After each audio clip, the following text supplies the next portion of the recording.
घर में कोई अजीब सी बू आ रही आज तो। मुझे पता है ये बदबू कहाँ से आ रही है।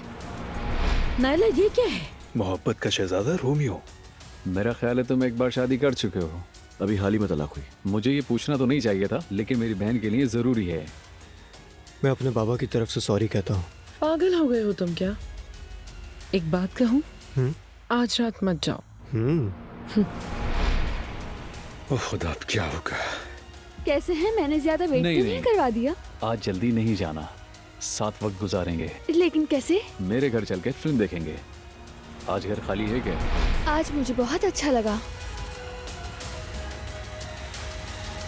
रेहान, तुमने जो मुझे अंगूठी दी थी ना, वो नकली है।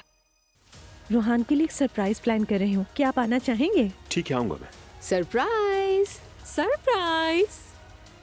मेरी जान, मैंने तुम्हारे लिए जगह बुक की है। तुम्हें यहाँ पर गाना पसंद है ना? हम सब तुम्हें सुनने के लिए आए हैं। चलो हम सब मिलकर रोहान पागल को हंसाते हैं।